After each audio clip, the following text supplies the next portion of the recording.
நேசம் நிறைந்த உள்ளத்தால் நீளம் நிறைந்த மணிகண்டத்து ஈசனடியார் பெருமேன எல்லா உயரும் தொகையெடுத்து தேசம் எதிர்த்தொண்ட தொகை முன்பணித்த திருவாளன் வாசமலர் வெண்கழல் வணங்க வந்த பிறப்பை வணங்குவாம்.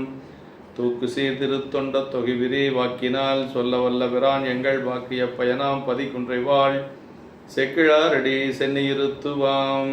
கைலாய பரம்பரையில் சிவஞான போத நெறி காட்டும் வெண்ணை பயில்வாய்மை மெய்கண்டான் சந்ததிக்கோர் மெய்ஞான பானுவாகி குயிலாரும் பொருள் திராவடு துறைவாள் குரு நமச்சிவாய தேவன் சயிலாதி மரபுடையோன் திருமரபு நீடுழி தழைகமாதோ. எல்லாம் வல்ல பெருமான் அருள் தரும் பன்னார் மொழி அம்முடன் நமர் திரு நனாவுடையாருடைய திருவடிகளை வணங்கி எம்பெருமக்கள் நாயன்மாருடைய பொன்னார் திருவடி தாமரைகளை மனமொழி மெய்களாலே வணங்கி உரையாசிரியர் சிவக்கணையாவுடைய திருவடிகளை நேல நினைந்து அடியனுடைய ஞானாசிரியர் பெருந்தகையாருடைய திருவடி தாமர்களை மனமொழி மெய்களை வணங்கி திருவாடுதுறை ஆதீன குருமகா சன்னிதானங்கள் பொன்னார் திருவடி தாமர்களை மனம் மொழி மெய்களாலே வணங்கி அமைகின்றேன். அன்பார்ந்த சிவனேஸ்வரர்களே, இன்று ஆடி மாதம் கார்த்திகை நட்சத்திரம் எம்பெருமான் மூர்த்தி நாயனார் குருவோசி திருநாள். இன்று மூர்த்தி நாயனாரும் புகழ்ச்சோழ நாயனார் ரெண்டு பெருமக்களுக்கும் இன்று குருவோசி திருநாள். மூர்த்தி நாயனாருடைய திருச்சரிதத்திலே நமக்கு நம்முடைய நம்பிகள் அருளுகின்ற பொழுது மும்மையால் உலகாண்ட மூர்த்திக்கும் அடியேன் என்று சொல்லி திருத்தொண்ட தொகை ஆசிரியர் அருளுகின்றார். மும்மை என்று சொன்னால் அதாவது சிவ சாதனங்களாக இருக்கக்கூடிய இந்த மூன்றினாலே இந்த உலகத்தை ஆண்ட மூர்த்தி நாயனாருக்கு நான் அடியேன் என்று சொல்கிறார். மும்மை என்று சொன்னால் திருநீறு, உருத்தராக்கம், சடை என்று சொல்லக்கூடியதான் மூன்று சிவசின்னங்கள் தான் மும்மை என்று சொல்லுவது. அது மூன்றையே அவர் மெய்ப்பொருளாக கொண்டு அரசாட்சி செய்த காரணத்தினாலே அவருக்கு மும்மையால் உலகாண்ட மூர்த்தி நாயனார் என்று சொல்லுவார்கள். அப்படி அடுத்து நம்முடைய திருத்தொண்டர் திரு அந்தாதி ஆசிரியர் நமக்கு வகை நூலிலே சொல்லுகின்ற பொழுது அவந்திரிகுண்டமனாவதின் மால்வன் என்று அளவாய் சிவன் திருமேனிக்கு செஞ்சந்தனம் மாம் செழுமுழங்கை உவந்து ஒளிர்பாறையில் தேய்த்து உலகாண்ட ஒன் மூர்த்தி தன்னோர் நிவந்த பொன் மாடமதுராபுரி என்னோ நீழ்ப்பதியே.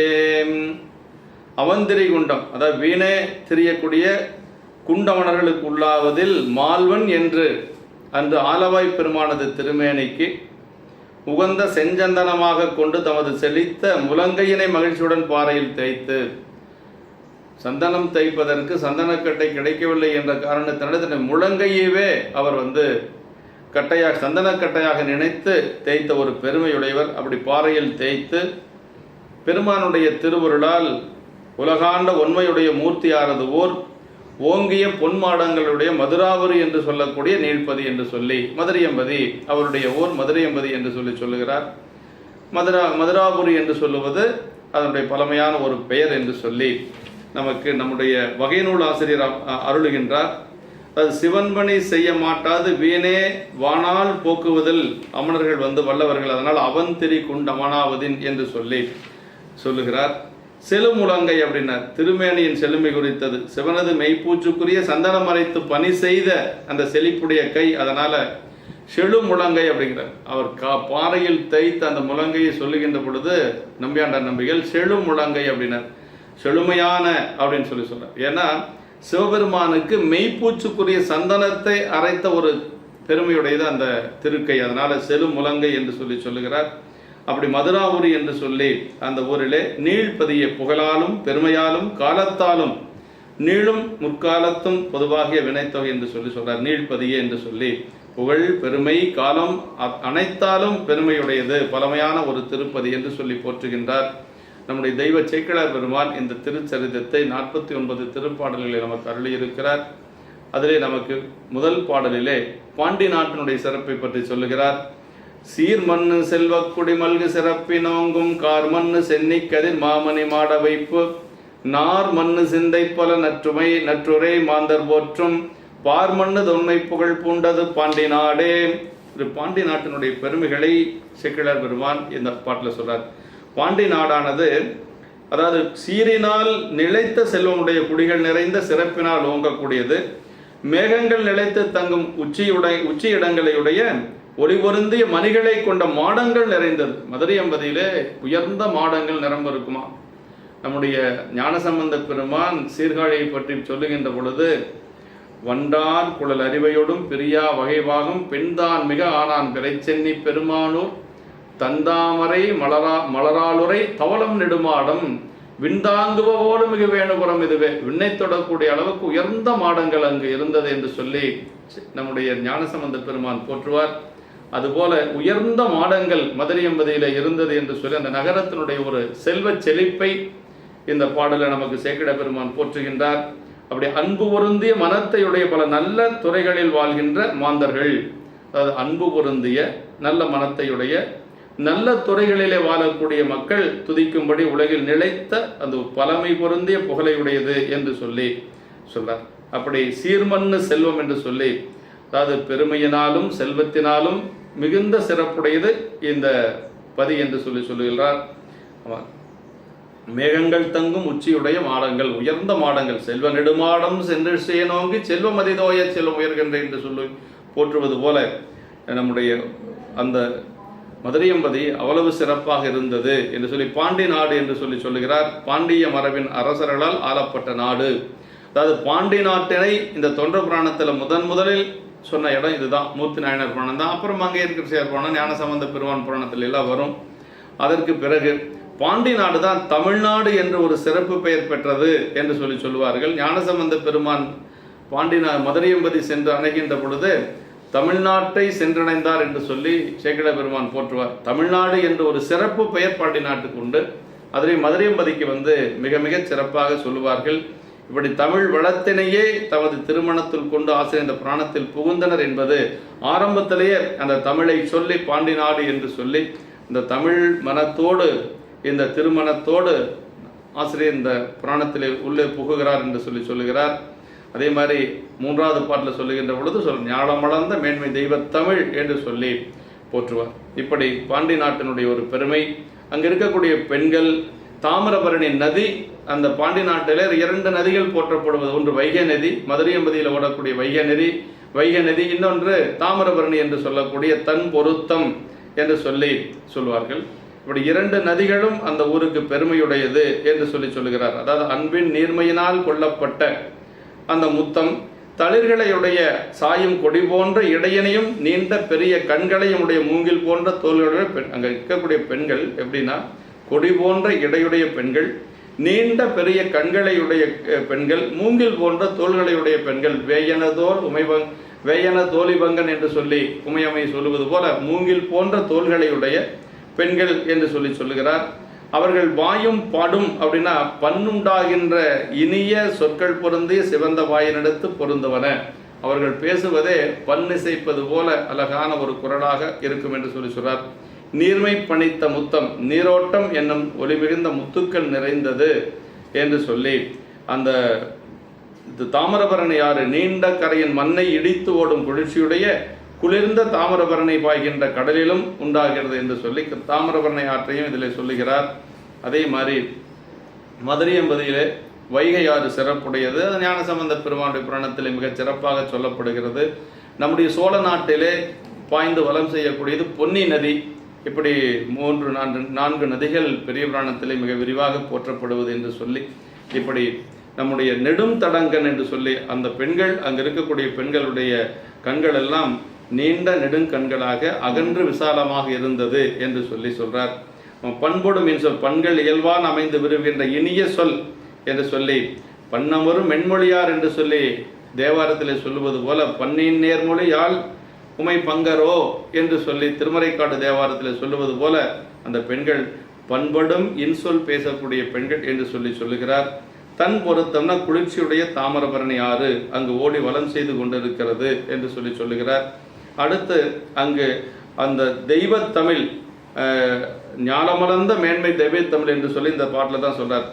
மொய் வைத்தவண்டின் செறிகுழல் செறி சோழன் முரன்ற சந்திரன் மை வைத்த சோலை மலையந்தர வந்த மந்த மெய் வைத்த காலும் தரும் ஞாழம் அளந்த மேன்மை தெய்வத் தமிழும் தரும் செவ்வி மனம் செய் ஈரம் என்று சொல்லி, அது நறுமணம் வீசச் செய்யும் ஈரத்தை மொய்த்த வண்டுகள் நெருங்கிய கூட்டம் ஒலிக்கின்ற இருண்ட சந்தன சோலை சூழ்ந்த பொதிய மலை தர வந்த அந்த பொதிய மலையிலிருந்து வரக்கூடிய சிறு தென்றல் காற்று அங்கு கொடுக்கும்.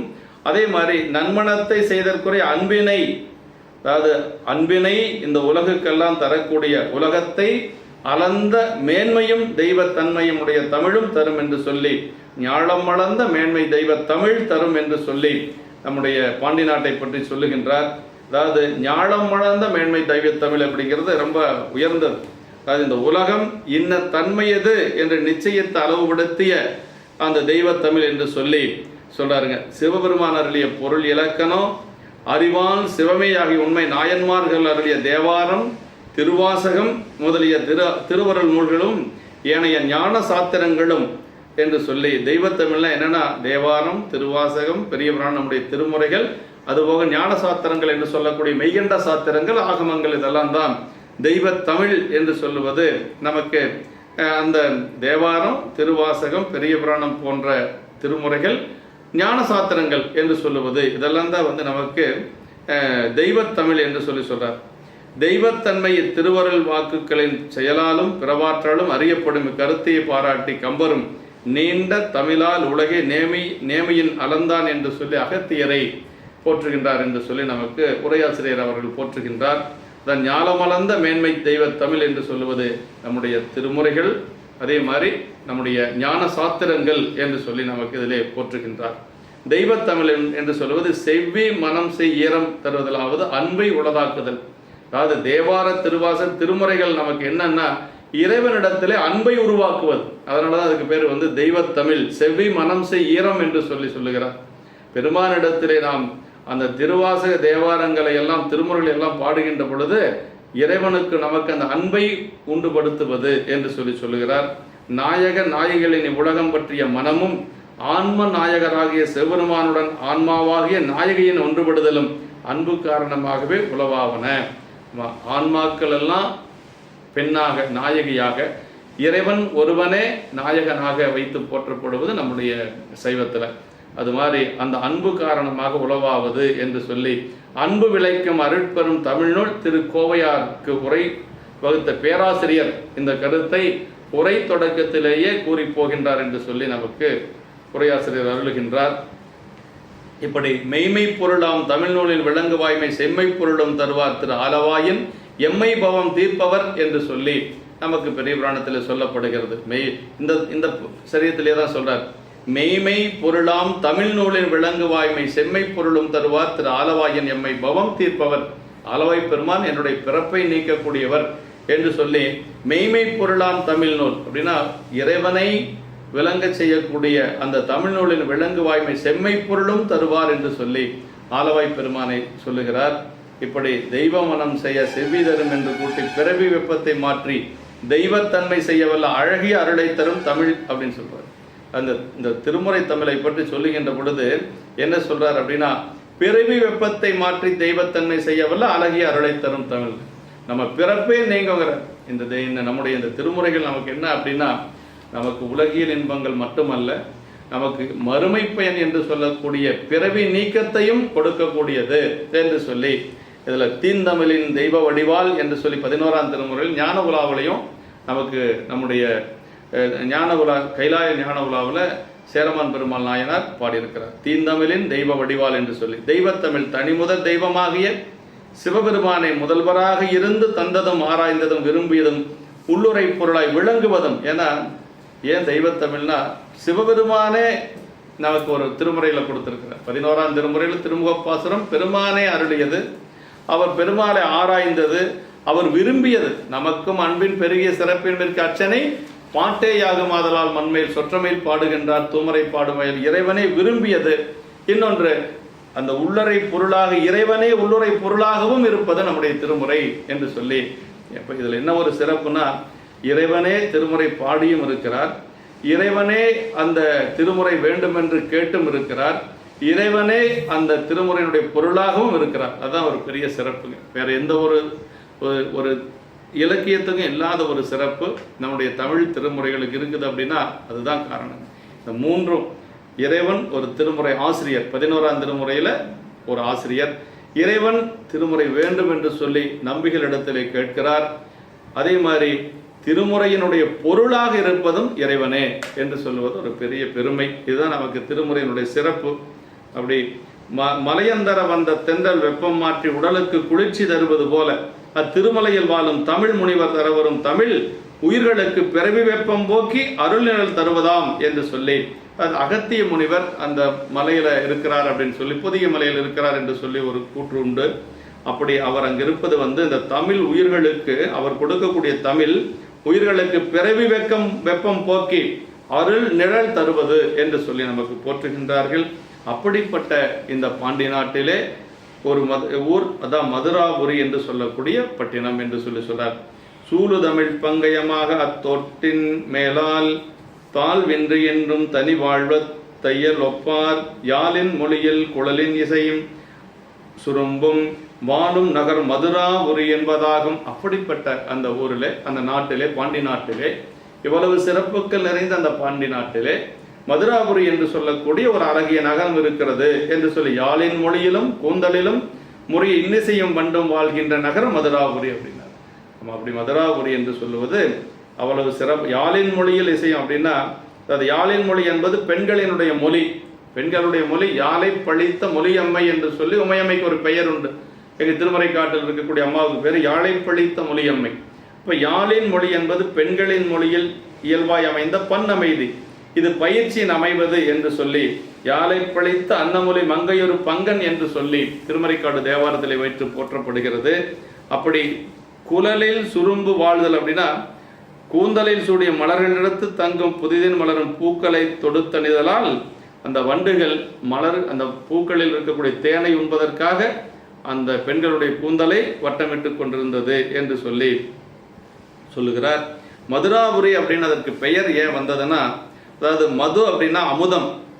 அந்த குலசேகர பாண்டியன் பெருமானுடைய ஆணையின் காரணமாக கடம்ப வனத்திலே முனைத்தெழுந்த கடவுளை கண்டு, அது கடம்ப வனமாக இருந்தது மதுரை என்பதி, அந்த பெருமானை கண்டு காடெறிந்து நகரங்கண்ட போது அதை ஒரு நகரமாக ஆக்கிய பொழுது பெருமானது சிரத்தில் தரித்த பிறையினிடத்தில் உள்ள மதுவை தெளித்து, அதாவது பெருமானுடைய பிறையிலிருந்து மது வந்தது, அந்த மதுவை அந்த தெளித்து சுத்தமாக்கிய காரணத்தினாலே, ஏன்னா சாமி இருக்கக்கூடிய இடம், அதை அந்த மதுவை பிறையினிடத்திலே வந்த மதுவை தெளித்து சுத்தமாக்கிய காரணத்தினால இதுக்கு பெயர் மதுராபுரி என்று சொல்லி அது காரண பெயராக சொல்லப்படுகிறது.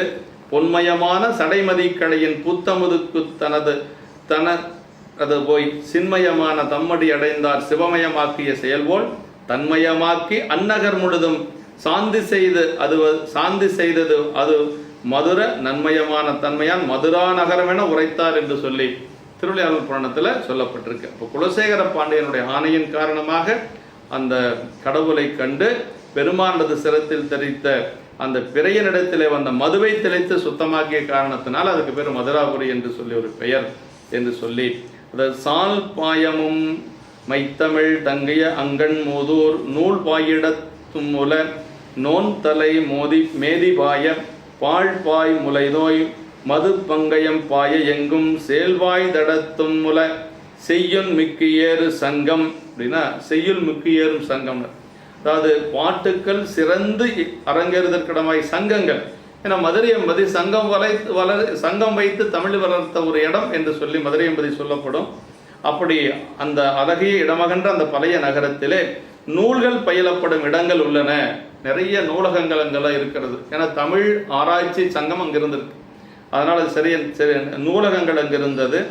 செய்யுளில் மிகுந்து ஏறுகின்ற சங்குகள், அப்புறம் பெரிய தலைவனுடைய எருமைகள் பாயா நிற்ப அவருடைய பால் சொரிய முலைகள் தோயப்பட்ட தேன் தாமரைகள் என்றும் பாய சேல் மீன்கள் எங்கும் பாய்தற்கிடையே தடாகங்கள் நிரம்ப நீர்நிலைகள் நிரம்ப மதுரை எம்பதியிலே இருந்தது என்று சொல்லுகிறார். அப்படிப்பட்ட அந்த மதுரை எம்பதியிலே ஆசிரியர் கூற்று அதை சொல்றாருங்க. அதாவது மும்மை புவனங்களின் மிக்கதன் தேயம் மூதூர் மெய்மை பொருளாம் தமிழ் நூலின் விளங்கு வாய்மை செம்மை பொருளும் தருவார் திராடவாயில் எம்மை பவம் தீர்ப்பவர் சங்கம் இருந்ததென்றால், அந்த பழைய நகரத்தில் அதாவது உண்மை பொருள் கண்ட தமிழ் நூல்களில் வாய்மை விளங்கும் செம்மை பொருளும் தருவாராக இறைவனார் எழுந்தருளிய திரு ஆலவாயில், இறைவனாராக பெருமான அங்கே அந்த தமிழ் சங்கத்தில் எழுந்தருளி இருக்கிறார். அப்படி எம்மை பவம் போக்கி உய்ய கொண்டருடும் அந்த இறைவனார் தாமே தலைவராக சங்கம் வீற்றிருந்து எய்து நிகழ்தற்கு இடமாயிருந்தது என்று காண்போமாகில். என்னுடைய பிறப்பை நீக்கக்கூடிய எம்பெருமான இறையனாராக ஒரு புலவராக வந்து அந்த தமிழ் சங்கத்தினுடைய தலைவராக இருந்து அதை நடத்தினார் என்று காண்போமாகில் 3 உலகங்களிலும் அது மேலாக விளங்குவதல்லவா. இறைவனே வந்து அங்கே வந்து ஒரு பெரும் புலவராக இருந்து தலைமை புலவராக இருந்து அதை செய்திருக்கிறார் என்று சொன்னால் உலகங்களிலும் மிக மேலாக விளங்குவது என்று சொல்லி அதான் சொல்றார். அப்படி 3 புவனங்களிலும் மேலானது. மூதூர் அப்படின்னா ரொம்ப பழமையான தொன்மையான ஒரு ஊர் என்று சொல்லுகிறார். எல்லோருக்கும் முன்னே தோன்றி முடைத்த முழுமுதற் கடவுள் எழுந்தருளி உள்ளது மாதலின் அந்த பழமை வெற்றி மூதூர் என்று சொல்லுகிறார். மெய்மை பொருளாம் தமிழ் நூல் ஞாலமளந்த மேன்மை தெய்வ தமிழ் என்று சொல்லி இந்த உலகத்தை அளக்கக்கூடிய பெருமையுடையது என்று சொல்லுகிறார். செம்மை பொருள்னா செம்பொருள், செம்மைனா முக்தி, திருநின்ற செம்மையை செம்மையா கொண்ட திருநாவுக்கரையன் என்று சொல்லி செம்மை நலம் அறியாத சிதடருடும் திரிவேனை திருவாசகத்தில் சொல்லுவது போல செம்மை என்று சொன்ன செம்பொருள், பெருமானை சொல்லுவதுதான் செம்பொருள் என்று சொல்லி எப்பொருள் யார்வாய் கேட்பினும் அப்பொருள் மெய்ப்பொருள் காண்பதறிவு என்று சொல்லி இந்த மெய்ப்பொருள் செம்பொருள் இதெல்லாமே வந்து ஒரே பொருளை சொல்லக்கூடியது. செம்மை பொருளும் தருவார் என்றது அறிவநூல் பொருளும் உலகியல் நூல் பொருளும் என்ற 2 நூல் பிறர் எவராலும் உணர்த்துதற்கரிய ஆகம நூல் வழியினில் உதவிய ஞானயோக நுண்பொருளாகிய அனுபவ நிலை என்னும் முக்தி பொருளை தருதல். அதாவது செம்மை பொருளும் தருவார்னா முக்தி பொருளை தரக்கூடியவர் அந்த பெருமான் என்று சொல்லி தன்னார் தமிழளிக்கும் தன்பாண்டி நாட்டானை பெண்ணாலும் பாகத்தை பேணு புரிந்துரையான் கண்ணார் கடல் காட்டி நாயேனை ஆட்கொண்ட என்று சொல்லி நமக்கு மணிவாசக பெருமான் சொல்வார். அப்படி தன்னார் தமிழிலுக்கும் தன்பாண்டி நாட்டானை என்று சொல்லி வாதுபுரடிகள் சொல்வது போல அவ்வளவு சிறப்புடையது. எம்மை பவந்தீர்ப்பவர் என்று வந்து அவர் பவன பிறவிக்கு ஏதுவாகிய அந்த பசுத்துவம் அதை நீக்கக்கூடியது பெருமான் என்று சொல்லி நமக்கு அருள்கின்றார். இப்படி இறைவனாரும் அவர்தன் திருமகனாராகிய முருகப்பெருமானும் அவரிடம் தமிழ் உணர்ந்த அகத்தியரும் சங்கமிருந்து தமிழ் வளர்த்தனர். அகத்தியர் இன்றும் பொதிகையிலிருந்து தமிழ் பரப்புகின்றார் என்று சொல்லி ஒரு கூற்று. பொதியமலையிலிருந்து இன்னும் அகத்திய முனிவர் தமிழ் பரப்பி கொண்டிருக்கிறார் என்று சொல்லி நம்ம சொல்லுவார்கள். இப்படி சோழ நாடும் காவிரியும் இணைவிரையாமல் என்ன வருவன போல பாண்டி நாடும் தமிழும் இணைத்தே என்ன வருவன. எப்படி சோழ நாட்டையும் காவிரியும் பிரிக்க முடியாதோ அதுபோல தமிழையும் பாண்டி நாட்டையும் பிரிக்கவே முடியாது. ஏன்னா அகத்திய முனிவர் அங்கிருந்து தமிழ் பரப்பி கொண்டிருக்கிறார். அதனால நம் பரம ஆச்சாரியார்கள் ஆலவா இறைவரை தமிழ் தலைவராகவே கண்டு வணங்கியதனை ஆசிரியர் கண்டு காட்டி அருளினார். நம் பரமாச்சாரியார்கள் ஆலவா இறைவரை தமிழ் தலைவராகவே கண்டு வழிபாடு செய்கின்றார்கள். அதுதான் ரொம்ப முக்கியங்க. ஆசிரியர் கண்டு காட்டி அருளினர். இத்தகைய தமிழ் பெரு நாட்டினும் இந்நாளின் தமிழ் வாசனை அருகி வரும் கொடிய காட்சி வருந்தத்தக்கது என்று சொல்லி நம்முடைய சிவகணி அவர்கள் போற்றுகின்றார். இப்படி அதாவது மதுரையம்பதியில சிவபெருமானை இறையனராக இருந்து தமிழ் வளர்த்தார். அவருடைய மகன் முருகப்பெருமான் அதே அந்த தமிழ் சங்கத்திலே தலைவராக இருந்து வளர்த்தவர். அவரிடத்திலே கற்ற அகத்திய முனிவரும் அங்கு வந்து இருந்திருக்கிறார் என்று சொன்னால் அவ்வளவு பெருமையுடையது என்று சொல்லி இறையனார் என்பாரை வெறும் புலவராகன்றி கடவுளாகவே ஆசிரியர் கருதினர் என்பது விளங்கும் என்று சொல்றார். அப்படிப்பட்ட அந்த நதி அந்த ஊர்ல அப்பொற்பதி வாழ்வணிக அப்பொதி இது நாயனாருடைய அந்த நிலையை சொல்றார். அப்பொற்பதி வாழ்வணிகர் உளத்து ஆன்றதொன்மை செப்பத்தகு சீர்குடி செய்தவம் செய்ய வந்தார் எப்பற்றினையும் அறுத்து ஏறுவை தேறுவார்தால் மெய்ப்பற்றன பற்றி விடாத விருப்பின் மிக்கார். அந்த அழகிய நகரத்திலே பொற்பதினா ரொம்ப அழகிய நகரத்திலே வணிகர் குடத்திலே மிக்க நிறைவட்ட பழமையாகிய யாவராலும் உயர்வாக எடுத்து சொல்லத்தக்க குடியுள்ளார் தெய்வத்தின் பயனாக அவதரித்தார் அப்படிங்கிறது. பெருமானுடைய திருவருளினாலே அவதாரம் செய்தவர். செப்பத்தகு சீர்குடி செய்தவம் செய்ய வந்தார் என்று சொல்லி அவர் வந்து அந்த வணிகர் குலம் செய்த ஒரு பெரும் தவத்தின் காரணமாக மூர்த்தி நாயனார் அந்த குலத்தில் அவதரிக்கிறார். எல்லா பற்றுக்களையும் முற்று மறுத்து விடையனை பூர்த்தியாகுடைய சிவபெருமான் திருவடிகளையே உண்மையான பற்றுக்கோடாக பற்றி விடாப்பிடியாக கொண்ட விருப்பத்தின் மிக்கார் என்று சொல்றார். அப்படின்னா எப்பற்றினையும் மறுத்து ஏறுவை தேறுவார்தால் மெய்ப்பற்றன பற்றிவிடாத விருப்பின் மிக்கார். அதாவது அந்த உலகியல் பற்றுக்கள் எல்லா பற்றுக்களையும் முற்று அறுத்து அந்த விடையினை ஊர்தியாகுடைய பெருமானின் திருவடிகளையே உண்மையான பற்றுக்கோடாக பற்றி விடாப்பிடியாக கொண்ட ஒரு விருப்பத்தில் நின்றவர் என்று சொல்லி நமக்கு போற்றுகின்றார். அப்படின்னா இந்த உலகப்பற்றுக்கள் எல்லாம் யான் எனது என்று சொல்லக்கூடிய இரண்டு பற்று, யான் என்று சொல்லக்கூடிய அகப்பற்று, எனது என்று சொல்லக்கூடிய புறப்பற்று. இது ரெண்டும் எப்போ நீங்குதோ அப்போ தான் நமக்கு பெருமானுடைய திருவடிப்பற்று நமக்கு வருங்க. அதான் அப்படி எல்லாம் நீங்க பெற்றவர் நம்முடைய நாயனார் என்று சொல்றார். அப்போதான் மெய்ப்பற்று என்று சொல்லக்கூடிய தாழ் மெய்ப்பற்று, இறைவனுடைய திருவடியாகிய அந்த உண்மையான பற்று நமக்கு அப்பதான் கிடைக்கும் அப்படின்னு சொல்றார். நாளும் பெருங்காதன அப்புறம் வேட்கையாலே கேளும் துணையும் முதல் கேடில் பதங்கள் எல்லாம் ஆளும் பெருமான் அடித்தாமரை அல்லது இல்லார் மூலும் பெருகன்பெனு மூர்த்தியார் தாம். நாயனாருடைய திருப்பெயர் இதில் சொல்றார். மூர்த்தியார் தாம் என்று சொல்லி 2 முறை அடிக்குது. நாளும் பெரும் காதன அப்புறம் வேட்கையாலேன் அப்படின்னா நாள்தோறும் பெரிய காதல் கூர்ந்து பொருந்தவரும் ஆசை பெருகி வேட்கையாகி விளைந்ததனாலே சுற்றமும் துணையும் முதலாகிய கெடுதல் இல்லாத பதங்கள் எல்லாம் ஆளும் பெருமானாகிய சிவனின் திருவடி தாமரைகளை அல்லாது வேறு இல்லாதவர். அவருக்கு சுற்றம் எல்லாமே கேளும் துணையும் முதல் கேடில் பதங்கள் எல்லாம் சொந்த பந்தம் சுற்றம் மற்ற பதங்கள் எல்லாமே அவருக்கு பெருமானுடைய திருவடி தாமரை தான், வேற எதுவும் கிடையாது என்று சொல்லி ஒரு திருவடி பற்றிலே நின்றவர் நம்முடைய நாயனாருங்க. அதான் இதில் சொல்றாருங்க. அதாவது என்ன சொல்றாரு இதில், அதாவது ஆளும் பெருமானாகி சிவனின் திருவடி தாமரைகளை அல்லாது வேறில்லாதவர், 3 பெருகும் அன்பு என்றதனையே தமது உருவமாக கொண்டவர், அவர்தான் மூர்த்தியார் என்ற பெயர் கொண்டவர். அதாவது மூழ்கும் பெருக அன்பெனும் மூர்த்தியார். அதாவது நாயனாருக்கு அன்பே வடிவமாக உடையவர் மூர்த்தி நாயனார் சொல்றார். அங்க கண்ணப்ப நாயனார் சொல்லியிருக்கிறார், பொருவில் அன்புருவமானார் அப்படின்றார். அது மட்டுமல்ல, வடிவிலா பரிவிதானோர் படிவமாம் பரிசு தோன்றப்ப, உருவமில்லாத அன்பு உருவம் எடுத்து வந்தா எப்படி இருக்குன்னா கண்ணப்ப நாயனாரை போல இருக்கும் அப்படிங்கிறார். கண்ணப்ப நாயனாருடைய சரியத்தில் சொல்றார். இங்கே அதே மாதிரி சொல்றாருங்க. அப்படியே மூர்த்தி நாயனார் அன்பு என்றதனையே தமது உருவமாக கொண்டவர் மூர்த்தியார் என்று சொல்லுகிறார். பணிவுடைய வடிவுடையார் மானகஞ்சார் நாயனார் சொல்லுவார். மானகஞ்சார் நாயனாருடைய வடிவம் என்னன்னா பணிவு தான் அவருடைய வடிவமா. அடியார்கள்ட்ட அப்படி இருப்பார். சிறு தொண்ட நாயனாரை பற்றி சொல்லுகின்ற பொழுது, நாதனடியார் தமன் நயப்பாட்டு வழிபாட்டால் மேதகையார் அவர் முன்பு மிகச்சிறியராய் அடைந்தார், ஆதலினால் சிறு தொண்டர் என நிகழ்ந்தார் அவனியின் மேல் என்று சொல்லுவார். இது ஒவ்வொருத்தருக்கும் ஒரு அடையாளம் வச்சிருக்கிறார் பெருமான். இப்படி நம்முடைய நாயனார் அதாவது எல்லா பற்றை உலகப்பற்றை நீக்கியவர் நாயனார். பற்றுக பற்றற்றான் பற்றினை பற்றுக அப்பற்று விடற்கு வல்லவ பெருமான். உலகப்பற்றுகளை நீக்கி இறைவனுடைய திருவடி பற்று நிலையான பற்று மெய்ப்பற்றாக கொண்டவர் நம்முடைய நாயனார் என்று சொல்றார்.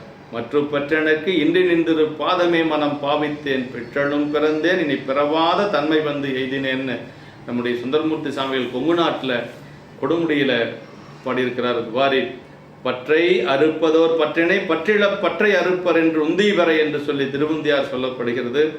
இப்படி நமக்கு பல இடங்கள்ல அருவான் உண்மை நாயன்மார்களில் துறவு நிலை பூண்டு பெருமானை அடைந்த இருவர், ஒருவர் மூர்த்தி நாயனார், இன்னொருவர் நாவுக்கரசு பெருமான். இவர் துறவு நிலையில இன்று பெருமானை திருவடி அடைந்தவர் என்று சொல்றார்.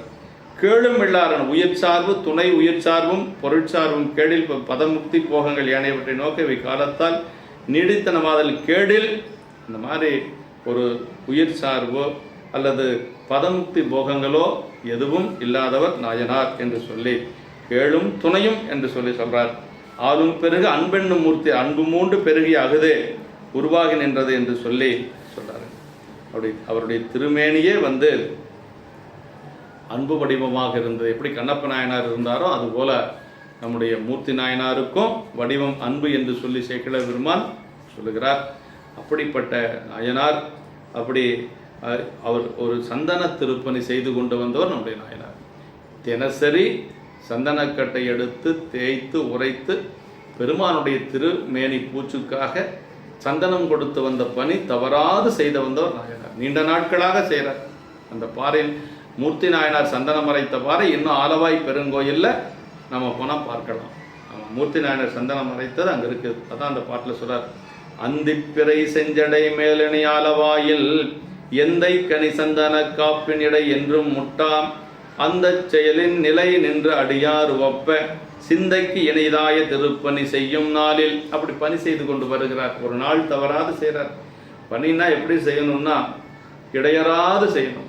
ஒரு நாளைக்கு செஞ்சுட்டு விட்டுறக்கூடாது. இறைவனுக்கு பணி செய்கின்ற பொழுது அந்த பணியை தொடர்ந்து செய்யணும். அதுதான் பெரிய சிறப்புங்க. அப்படி செய்தவர் நாயனார். அதான் சொல்றார், மாலையில் விளங்கும் பிறையை சிவந்த சடைமேல் அணிந்த திரு ஆலவாய் உடையாராக எந்தைக்கு சாத்துகின்ற சந்தன காப்பினை இடையில் ஒரு நாளும் தவிராதன். ஆமாம், அந்த செயலில் நின்று அடியார் ஓப்ப அப்படின்னு ஒரு நாள் தவறாமல் செய்கிறார். அந்த செய்கையில் நிலைத்து நின்று அடியார்கள் மகிழும்படி மனதுக்கு இனிதாகிய திருப்பணியை அப்படி செய்து வருகின்றார் என்று சொல்லி, எந்தைக்கு அணி சந்தன காப்பு, சந்தனமும் குங்குமமும் சாந்தும் தோய்ந்த தோலானை என்று சொல்லி திருத்தாங்க.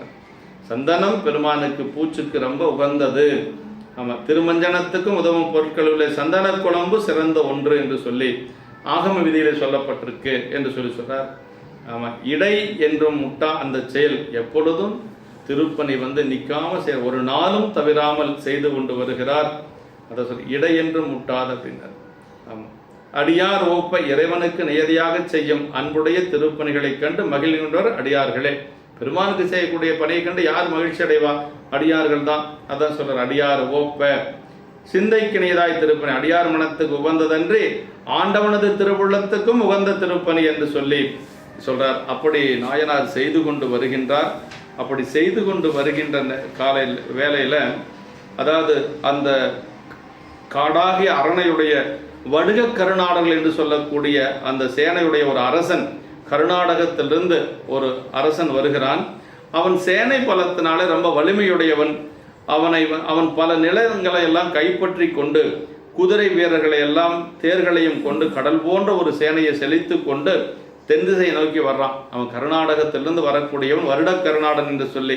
அப்படி அவனுடைய பெரும் படையானது மதுரை மாநகரத்தை சேருகிறது. அந்த மதுரை மாநகரத்தை சென்று அந்த தமிழ்நாட்டை ஆளும் பாண்டிய மன்னனது வீரம் சிந்தும்படி போரிலே வெற்றி கொண்டு, பாண்டிய மன்னனை வெற்றி கொண்டு அந்த வடுக கருநாடர்கள் என்று சொல்லக்கூடிய மதுரை மாநகரத்தை தலைநகராக கொண்டு அவர்கள் ஆட்சி செய்கின்றார்கள். அப்படி ஆட்சி செய்கின்ற பொழுது அவனுடைய வலிய ஆண்மையினாலே வன்மையுடைய தமிழ்நாட்டை வளப்படுத்தி நில்லாத நிலைமை பொருந்து இல்லாமையினாலே அம்மன்னவன் நீண்ட மேர்வை வில்லாகுடைய பெருமானது அடிமைத்திறம் பொருந்திய திருநீட்டு சார்பில் செல்லாது சமணர்களது திறத்திலே சிந்தைத்தால்தான். அவன் என்ன செஞ்சான்னா, வில்லால் மேருவில்லான் அடிமைத்திறமைய நீற்றின் சார்பு செல்லாது. திருநீற்று சார்பு இருக்குது மதுரை என்பதில். அவன் அப்படித்தான் ஆட்சி செஞ்சாலும் பரவாயில்லை. அங்கிருந்து பாண்டியர்களை வென்று அவன் அடிமைப்படுத்தி ஆட்சி செஞ்சாலும் பரவாயில்லை.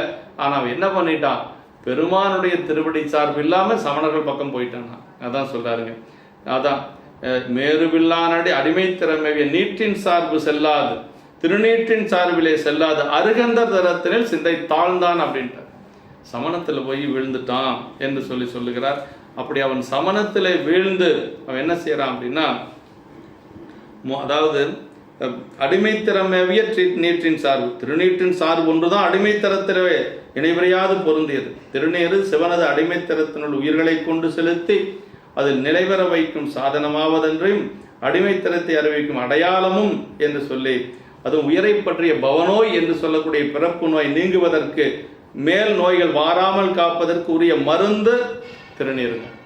ஆமா, அருநோய்கள் கெட வெந்நீர் அணியாராகில் என்று சொல்லி அப்பர் சாமிகள் தன்னுடைய தேவாரத்தில் சொல்லுவார். ஆலவாயான் திருநீரே என்று சொல்லி திருநீற்றுக்கு பெருமையுடையது மதுரை என்பதி.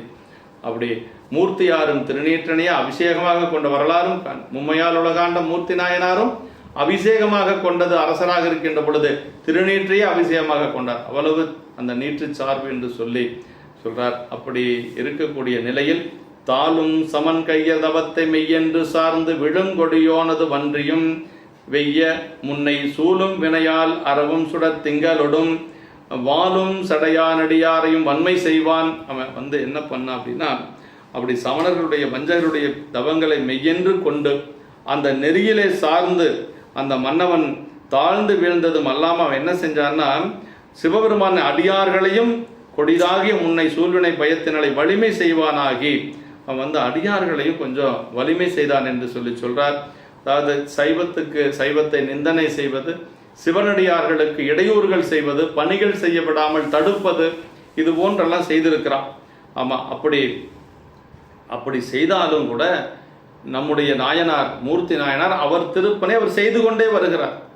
அதான் அந்தமிழாவாம் இறை செய்யவும் அன்பனார்தாம் முந்தைதம் முறைமை பணி முட்டலர் செய்து வந்தார். தந்தம் பெருமைக்கு அளவாகிய சார்பினில் நிற்கும் எந்தம் பெருமக்கள் யாவர் தடுக்க வல்லார். இறைவனுடைய திருவடி சார்பில் இருக்கக்கூடிய என்னுடைய அடியார்களை யார் தடுக்க முடியும் என்று சொல்லி சேக்கிட பெருமான் இங்கு கேட்கிறார். இறைவனுடைய தங்கள் பெருமைக்கு அளவாகிய சார்பிலே ஒழுகி நிற்கின்ற எந்த பெருமக்களை அவர்களது நல்லொழுக்கத்தினில் சொல்லாமல் தடுக்க வல்லவர் யாவர். அப்போ அடியார்களை பணி செய்ய விடாமல் யாரும் தடுக்க முடியாது, அதான் சொல்றார். அப்படி மேலும் அடியாரிடத்து அவசாரப்படுதல் சிவ அபராதத்தினில் பெரிய பாதகமாய் பற்றி அழைக்கும் என்பது என்று சொல்லி, அடியார் இதயம் கலங்க செய்தால் அதனை செய்தவர் விரைவில் நாசமுறுவர். அடியாருடைய இதயம் கலங்குச்சுன்னா அவங்க சீக்கிரமாக அழிஞ்சு போயிடுவாங்க அப்படின்னு சொல்றார். அது காலபாராயண திருக்குறுந்தொகையிலையும் யமன் தூதரை நோக்கி நமக்கு நம்முடைய அப்பர் சாமிகள் பாடுகிறார். அடியார்களின் பக்கத்திலும் செல்லாதீர்கள். அப்பர் சாமிகள் காலபாச குறுந்தொகையில் சொல்றாருங்க, காலபாராயண குறுந்தொகையில் சொல்றார், அடியார்கள் பக்கத்தில் நீங்கள் போகக்கூடாது, யமனை பார்த்து சொல்றார். ஆமாம், அப்படி போனீங்கன்னா என்ன ஆகுவீங்க, உங்களுக்கு தான் பாவம் வரும் அப்படின்னு சொல்றார். அதான் அப்படி ஆலவாய் பெருமானுடைய தொண்டர்களை அவர்கள் தடுக்க முடியாது, பணி செய்ய விடாமல் தடுக்க முடியாது. எந்த பெருமக்களை யார் தடுக்க வல்லார் என்று சொல்லி கேட்கிறார். வாய்மை வேத நன்மை திருநீற்றுயர் நன்னெறி தாங்கு மேன்மை தம்மை புவி மன்னரை சார்வர் என்று சொல்லி, அதாவது இப்போ நம்முடைய நாயனார் மூர்த்தி நாயனாருக்கும் பல வழிகளில் அவன் துன்பம் செய்கிறான். தமது திருப்பணியினின்றும் விலகாத செய்கையுடைய மூர்த்தியார் சந்தன காப்பு தேடி பெறும் வழியையெல்லாம் கொடுங்கோன்மை செய்வான குடும்பம் பாதகன் அடைத்து விட்டான். எங்கெங்கையெல்லாம் போய் சந்தனக்கட்டை எடுத்துட்டு வருவாரோ அந்த இடத்தையெல்லாம் அடைச்சிட்டான். இப்போ சந்தனக்கட்டை கிடைக்காம செஞ்சால் அவர் எப்படி திருப்பணி செய்ய முடியும்? அவனுடைய எண்ணம் அப்படி. அது மாதிரி எல்லாம் அடைச்சிட்டான். தெள்ளும் நீராக கங்கையை தரித்த சடையாருடைய அன்பரும் மனம் நொந்து, நாயனார் ரொம்ப மனம் நொந்து அவர் என்ன செய்கிறார் அப்படின்னா, வாய்மை வேத நன்மை திரு நீற்றுயர் நன்னெறி தாங்கு மேன்மை தமை புவி மன்னரை சார்வது என்று சார்வார். அப்படியே இந்த புன்மை செயல் செய்த இந்த அமன் குண்டர்கள் அந்த கொடிய பாதகன் இறந்துபட உண்மை வேதங்களில் கூறப்பட்ட நன்மை தருகின்ற திருநீற்றின் உயர்ந்த சைவ நிலை தாங்கும் மேன்மை தன்னுடைய மன்னரை இந்த நாடு எப்பொழுது சார்வது? திருநீற்றுக்கு இடையூறு செய்யலாம், சைவத்தை நிந்தனை செய்கின்றான். இந்த மன்னன் இறந்து என்றைக்கு திருநீற்று சார்புடைய ஒரு மன்னனை இந்த நாடு சாரப்போகிறதோ என்று சொல்லி ஒரு வேதனையோடு அவர் முறையிடுகிறார் பெருமானிடத்திலே. அப்படி முறையிடுகின்ற பொழுது திரு ஆலவாயில் எந்த பெருமானுக்கு அணையத் தகுந்த நல்ல சந்தானம் எங்கும் கிடைக்கப்பெறாது மனம் சோர்வுற்று வருந்த பெருமானுடைய கோயிலுக்கு அப்படியே சேர்றாருங்க. அப்படி அன்பரும் சிந்தை நொந்துனர், ஒரு குறைவும் இல்லாதவர்களும் வீரமும் பெருமையும் உடையவர்களும் அச்சமும் கவலையும் இல்லாதவர்களாகிய திருத்தொண்டர் கூட்டத்தினுள் சேர்ந்த அன்பனாரும் அப்படின்னு சொல்றாருங்க. அச்சம் இலர் கேடும் இலர் பாவம் இலர் அடியார் நிச்சமுறு நோயும் இலர் என்று சொல்லி நின்றியூர் தேவாரத்தில் நம்முடைய ஞானசம்பந்த பெருமான் பாடுவார். அது மாதிரி கேடும் மாக்கமும் கெட்ட திருவினார் ஓடும் செம்பொன்னும் ஒக்கவே நோக்குவார் கூடும் அன்பினில் கும்பிடலே என்று வீடும் வேண்டாம் விரலின் விளைஞர் என்று சொல்லி அப்படிப்பட்ட அடியாரா இருக்கக்கூடிய நம்முடைய நாயனார் சிந்தை நொந்தார்னா, ஏன் சிந்தை நொந்தார் அப்படின்னா, எதுவரினும் சிந்தை நோதல் இல்லாத அன்பரும் சிந்தை நொந்தார் அப்படின்னா, ஏன்னா இறைவனுக்கு செய்த அந்த திருத்தொண்டு நின்று போச்சு, அதனாலதான் சிந்தை நொந்தார். இல்லைன்னா கேடும் ஆக்கமும் கெட்ட திருவினார் யார் நம்முடைய நாயன்மார்கள். ஆனா அது இருந்தாலும் சிந்தை நொந்தார்னு ஏன் இந்த இடத்துல சொல்றார் அப்படின்னா, இறைவனுக்கு செய்த திருப்பணி முட்ட நேர்ந்தது பற்றிய என்று பிரிதில்லை என்று சொல்லி அன்பராதலின் திருவடி அன்பு பற்றி நொந்தார். பேசாத நாளெல்லாம் பிறவா நாளே என்று சொல்லி அப்பர் சாமிகள் சொல்லுவது போல. ஏன்னா அன்பர் எதுக்கு சிந்தை நோகணும்னு கேட்கலாம் இல்லைங்களா?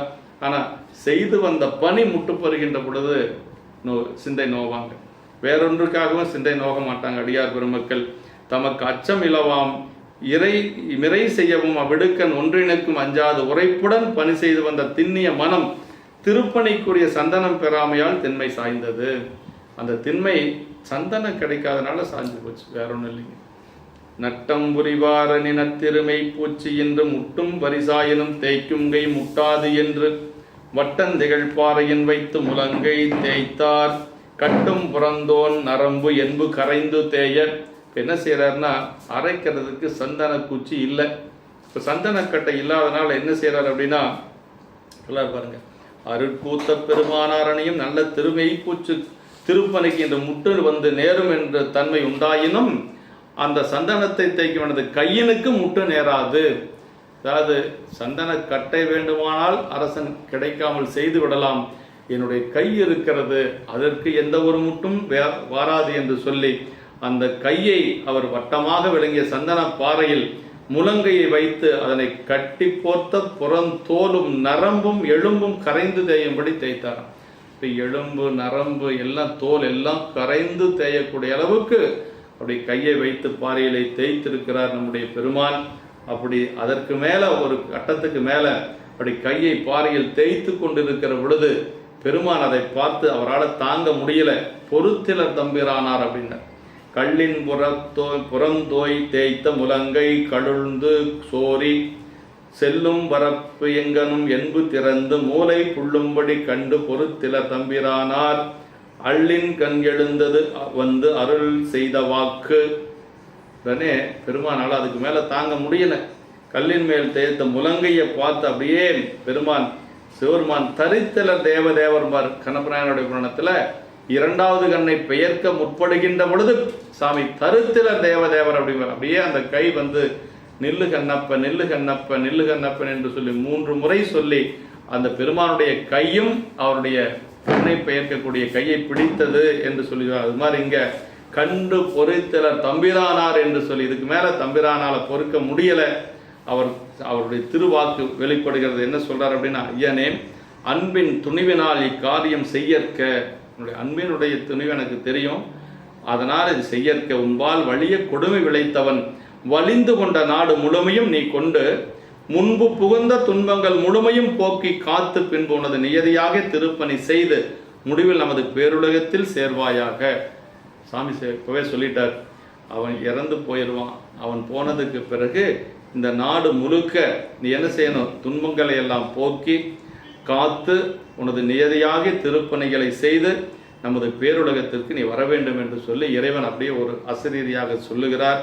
அதான் சொல்றார் இந்த இடத்துல, வந்து எழுந்தது ஒரு அருள்வாக்கு அறிவாள் தாயனாருக்கு நிலத்தில் பிளம்பாகிய கமரினின்றும், அதே மாதிரி திருக்குறிப்பு தொண்டநாயகத்தில் கந்தை புடைத்தடை ஏற்றுகின்ற கற்பாறையிலிருந்தும் கண்ணப்ப நாயனாருக்கு சிவலிங்கத்திலிருந்தும் அந்த கை இறைவனுடைய அருளும் திருக்கையும் வெளிப்பட்டு அறியது போல இங்கு வாக்கு எழுந்து அருளியது என்று சொல்லி அப்படி நாயனாருடைய செவியில் விழுமாறு அந்த வாக்கு எழுகிறது. அந்த வாக்கு எழுந்து சிவன்பணி செய்வார்கள் தாம் தம் செய்யும் திருப்பணிக்கீடாகி உரிய பதங்களை அடைகுவர் என்று சொல்லி நமக்கு நம்முடைய புராணங்கள் சொல்லுகிறது. அது சொல்றார், இவ்வண்ணமே எழுந்தது கேட்டு எழுந்த அஞ்சி முன்பு செய்வண்ணம் ஒளிந்திட தேய்ந்த புன்னூறு தீர்த்து கைவண்ணன் நிரம்பின வாசமெல்லாம் கலந்து மொய்வண்ண விலங்கொலி எய்தினர் மூர்த்தியார்தாம் என்று சொல்லி அப்படி பெருமானுடைய அசரீரி. அதற்கு பிறகு இதை கேட்ட உடனே எழுந்து பயந்து கொண்டு நம்முடைய மூர்த்தி நாயனார் செய்த செயலை நிறுத்தி கையை தேய்க்கக்கூடிய செயலை நிறுத்துறார். தேய்ந்த புண்ணாகிய ஊரு நீங்கி அந்த எலும்பு மூளையெல்லாம் எலும்பு மஜ்ஜையெல்லாம் வந்துருச்சு, அந்த ஊரெல்லாம் நீங்கி இப்போ நன்மணமெல்லாம் கலந்து பொருந்த அவரது கையின் வண்ணங்கள் அழகாய் நிரம்பின. எப்பொழுதும் போல கை அந்த அழகு நிலைக்கு வந்தது என்று சொல்லி மூர்த்தியாரும் ஒன்று கூடி பொருந்திய விளக்கமாகிய ஒளியனை பொருந்தினார் என்று சொல்லி இப்போ மூர்த்தி நாயனார் அந்த பொருந்திய ஒளியனை பெற்றார் என்று சொல்றார். இப்படி சிவன் பணி செய்யக்கூடியவர்கள் தாம் செய்யும் திருப்பணிக்கு ஈடாகி உரிய பதங்களை அடைவர் என்பது ஞான சாத்திரம். அது விளக்கிட்டார் பேரு சொல்லின் மெய்ஞறி ஞானமாகும் அளப்பிள கீதம் சொன்னாருக்கு அடிகள் தாம் அருளுமாறே விளக்கினால் பெற்ற இன்பம் மெழுக்கினால் பதிர்ச்சியாகும். இப்படியெல்லாம் அதனுடைய என்னென்ன பணி செய்தால் என்ன கிடைக்கும் அப்படிங்கிறது நமக்கு ஆகமங்கள் மூலமாக சொல்லப்பட்டிருக்கிறது. நம்முடைய நாவுக்கரசு பெருமானும் அந்த பாட்டில் சொல்கிறாருங்க. இப்படியெல்லாம் திருவிளக்கும் பணி செய்த நமினந்தியடிகள் பாத நீழல் மிகும் வலம் பொற்றோதி மன்னினார் என்று சொல்லி நமக்கு சேக்கிட பெருமான் சொல்வார். இப்படி வாசங்கமலும் சந்தன காப்பு கொண்டு மெய்ப்பு சுட்ட திருப்பணியாதலின் இங்கு மூர்த்தியார் அதற்கேற்ப வாசமெல்லாம் கலந்து ஒலி எய்தினர் என்று சொல்லி மனித உடம்புக்குரிய புலால் கவனம் தன்மை நீங்கி தெய்வம் மனம் கமழ்ந்தது என்று சொல்லுகிறார். இப்படி பெருமானது திருமேனியில் சருகு விழாமல் காக்க எண்ணி தன் வாயின் நூலால் சித்திரப்பந்தர் அமைத்த சிலந்தியை ஒரு அரசனாக ஆக்கியது நம்முடைய பெருமானுடைய திருவருட்கருணை என்று சொல்லி இப்படி அப்படி அந்த பெருமானுடைய அந்த வாக்கு வந்தது. நாயனாரும் பெருமான் திருவடியை சிந்தித்து கொண்டிருக்கின்ற அந்த மின்னல் காணப்படும் சிறு கால அளவே நீண்டிருப்பாவதாக யாக்கை, அதாவது இந்த உடம்பு அப்படிங்கிறது நிலையற்றது அப்படிங்கிறது பல இடங்களில் நம்ம பார்த்துருக்கிறோம். அதான் அந்நாள் இரவின்கண் அமன் புகழ் சார்ந்து வாழும் மண்ணாகிய போர் வடுக கருநாடர் மன்னன் தன்னாலும் முடிந்தது சங்கரன் சார்பிலோருக்கு மின்னாம் என நீடிய மெய்நிலையாமை வெல்ல என்று சொல்லி மின்னல் காணப்படும் சிறுகால அளவே நீண்டிருப்பதாக யாக்கை, அது சங்கரன் சார்பில்லோருக்கு சிவபெருமானுடைய சார்பு பெறாதவர்களுக்கு அந்த அளவுதானும் நிலைக்காததாகும் என்ற உண்மையினை, அதாவது பெருமானுடைய சார்பு இல்லாதவங்களுக்கு இந்த அவங்க உடம்பு நிலையற்றது, சீக்கிரமாக அழிஞ்சு போயிடும் என்று சொல்லி அவரவர் கடந்த வாழ்நாள் தானும் சிவசார்பில்லாதவருக்கு குறையும் என்பது சிறப்பு விதி. மக்கள் வாழ்விரையின் முடிவாதாமனே சிவச்சார்பில்லார் வாழ்வதனும் விரைய முடியும் என்று சொல்லி சிவநெறி சார்பு பெற்றாரது ஆயுள் நீளும் என்பதும் உய்த்துணர வைத்தார் என்று சொல்றார். இது பல சரிதங்களை நம்ம பார்த்துருக்கிறோம். சிவச்சார்புடையவங்களுடைய ஆயுள் நீளும், அது மட்டுமல்ல அவர் சீக்கிரமாக அவர்கள் திருவடி பேர் அடைந்து விடுவார்கள். இந்த பெருமானுக்கு அதாவது என்ன சொல்றது, சிவ அபராதம் செய்யக்கூடியவர்கள் என்ன செய்வாங்கன்னா சீக்கிரமாக அழிந்து நரகத்தில் போய் வீழ்ந்து விடுவார்கள். அந்த அடுத்த பாட்டில் அதான் சொல்றார். இவ்வாறு உலகத்தினில் இறப்ப உயர்ந்த நல்லோர் மெய்வார் உலகத்து விரைந்தனைவார்களே போல், அதாவது இப்படி உலகத்தில் அடியாருக்கு தொண்டு செய்து மிகுந்த உயர்வுடைய நல்லோர்கள் சிவனது உலகத்தில் விரைந்து சேர்வர், இல்லை சிவலோகம் போவாங்க. அப்புறம் என்ன சொல்றார் அப்படின்னா, அவ்வாறு அரணடியாரை அழைத்த தீயோன், அடியார்களை அலைக்கழித்த தீயவர்கள் சொல்றார், வெவ்வாய் நிறையத்திடை விட நிறைந்து வீழ்ந்தான் என்று சொல்லி இந்த அடியார்களை சிவபெருமானாரின் அடியார்களை மேற்சொல்லியபடி அலைவு செய்த தீயவன் கொடிய நரகத்தினடை விரைந்து வீழும் பொருட்டு இறந்து பட்டான் என்று சொல்லி, அதாவது நரகில் விழ காரணம் அடியாரை அலைக்கடித்தல் அப்படிங்கிறார். அந்த நல்வினை எனப்படும் மேலாகி சிவபுண்ணிய பீதை பெற்ற நல்லோர் மேற்கூறி இரண்டு வகையும் என்று எங்க போவாங்க, பிறவி வாராத நிலைக்கு பெருமான் திருவடிக்கு போவாங்க. அப்படி சொல்றாரு. தீவனையின் மிக்க தீமையாகிய சிவ அபராதம் செய்வோர் உடன் பிறவியில் வாராமல் நெடுங்காலம் கொடுமா நரகங்களில் அழுத்தமாறு செலுத்தப்படுவார். அந்த பாவம் நீங்குகின்ற காலம் வரைக்கும் அவங்க நரகத்தில் அந்த வேதனை அனுபவித்துக் கொண்டிருக்கணும் என்று சொல்லுகிறார். அதான் மெய்வாழ் உலகம் சிவலோகம், மெய் சத்தாயுள்ள பொருள் என்று சொல்லி பொய்வாழ்வில்லாத உண்மை வாழ்வுடைய உலகம் என்று சொல்றார். அப்படி நல்லோர் மெய்வார் உலகத்து விரைந்து அனைவார் போல தீயோன் அந்த நரகத்திலே சென்று விரைந்து வீழ்ந்தான் என்று சொல்லி நமக்கு இந்த பாட்டில் சொல்றார். அப்படி முழுவதும் தீமைகளை செய்த மூர்க்கன் இறந்துபட்ட போது எழுதும் கொடிபோல்வராக அவன் பெண்டிர் உள்படை இயங்குகின்ற சுற்றமுற்றவும் புலம்பி வாட்டமுறுவார் ஆயினார்கள். எல்லாத்துக்கும் இருந்தாலும் ஒரு வருத்தம் இருக்கு அவன் குடும்பத்தார்களுக்கு. அந்த பெண், அவனுடைய மனைவி, அவனுடைய குடும்பத்தை சார்ந்தவர்கள் எல்லோரும் வருத்தமுட்டு வாட்டமுறுகிறார்கள். மற்றவனை போன்ற மாலைக்கு பின் வரும் யாமப்பொழுதும் செங்கதவரனாகிய ஞாயிறு மேல் வர விடியல் உற்றது. அப்படி விடிந்தது. விடிந்த உடனேயே அங்கே இருக்கக்கூடிய மன்னனுக்கு குழந்தை இல்லை, குல மைந்தர் இல்லாதனால வேறு என்ன செய்யலாம் என்று சொல்லி அரசன் வேணும். நாட்டுக்கு முதல்ல அரசன் ரொம்ப முக்கியங்க. அதான் மன்னரையின்றி வைகும் மண்ணுலக என்னும் காலை இன்னுயிரின்றி வாழும் யாக்கையே ஒக்கும் என்பார். மன்னன் இல்லாத இந்த நாடு எதுக்கு சமம்னா உயிரில்லாத உடம்புக்கு சமம். ஆமாம், அதனால முதல்ல மன்னன் வேணும் அப்படின்னு சொல்லி எல்லாரும் முடிவு பண்றாங்க. அப்படி மன்னன் வேணுங்கின்ற பொழுது என்ன செய்யறாங்க அப்படின்னா, ஏதாவது சிறப்பின்மிக்க மைவரை அணைய வேளம் கண்கட்டி விட்டான், மற்ற கைவரை கை கொண்டார் மண் காவல் கை கொள்வார் என்று சொல்லி அவங்க என்ன செய்யறாங்க அப்படின்னா பலவாறு யோசிக்கிறாங்க எப்படி அரசனை தேர்ந்தெடுப்பது என்று சொல்லி. ஒரு முறை பாண்டியர்கள் இந்த மாதிரி ஒரு அரசனை தேர்ந்தெடுத்திருக்கிறாங்க. எப்படின்னா, இனி இங்கு அரசன் இல்லை, அதற்கு செய்யத்தக்கது இதுவே என்று சொல்லி அந்த கரிய மலை போன்ற பட்டத்து யானையை கண்கட்டி விட்டால் அந்த கைமலையினால் கையில் கொல்லப்பட்டவர் இந்த உலகம் காவலை கை கொள்வர். அப்படின்னா யானையை கண்ணை கட்டி விடுறது, அது யாரை சுமந்து கொண்டு இங்கு சேர்க்கிறதோ அவர்கள் தான் அரசன் என்று சொல்லி ஒரு முடிவு பண்றாங்க. அப்படி அந்த யானைக்கு பட்டமெல்லாம் அணிந்து அந்த நெற்றியுடைய யானையை நரும் துகிலினால் கண்ணை கட்டி இந்த பெருநிலத்தின் அரசாட்சியை தனது தோல்வழியால் தாங்குவதற்கு ஒரு ஏந்தலை நீ எடுத்து ஏந்தி வருக அப்படின்னு சொல்லி யானையை கண்ணை கட்டி விட்டுறாங்க. அப்படி யானையை கண்ணை கட்டி விடுவது வந்து ஆகம நூல்கள் விதித்தபடி இவ்வாறு கடவுளை போற்றி அர்ச்சித்து யானையை கண்கட்டி விட்டு யானையினால் எடுத்துக்கொண்டு வரப்பட்டவரை அரசராக கொள்ளுதல் முந்தைய நாள் உள்ள ஒரு மரபா அப்படி இருந்திருக்கு. அதைத்தான் அவங்க இப்போ செய்கிறாங்க. தமிழ்நாட்டில் வந்து பல்லவர் குலத்தினர் முதலானோர் பேரரசராக திகழ்ந்த பொழுதும் அவர்களுக்கு முடிசூடும் உரிமை இப்படி புலப்படவில்லை, இருந்தமை புலப்படவில்லை. மூவேந்தர் வழியினரே முடிசூடும் உரிமையுடையவர்கள் என்று சொல்லி மூவேந்தர்கள் தான் முடிசூடக்கூடிய உரிமை பெற்றவர்கள் என்று சொல்லி சொல்றார். அப்படி அந்த கண்ணை கட்டி விடுகிறார்கள். அப்படி கண்ணை கட்டிவிடப்பட்ட களைப்புடைய அந்த யானை அந்த மூதூரின் எல்லா பக்கம் சென்று சூழ அப்படியே கபாலி மதில் சூழ்ந்த அந்த திரு ஆலவாயிலில் ஆகாயமும் தாளவோங்கி உயர்ந்த கோபுரத்தின் முன் வந்து நிற்குது. அந்த கோபுரத்துக்கு முன்னாடி வந்து அந்த யானை நிற்கிறது.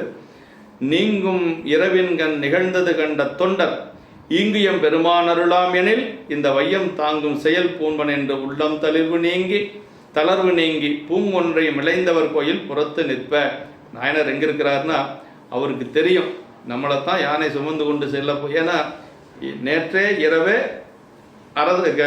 இறைவனே கனவுல சொல்லியாச்சு. அப்படி அவர் வந்து ஏன்னா என்ன சொல்லுச்சுன்னு அவர் யாருக்கிட்டையும் சொல்லலை. அவர் பாட்டுக்கு போய் ஆலவாய் கோயில் மதில் சோற ஓரத்தில் நிற்கிறார். அதான் சொல்றார்.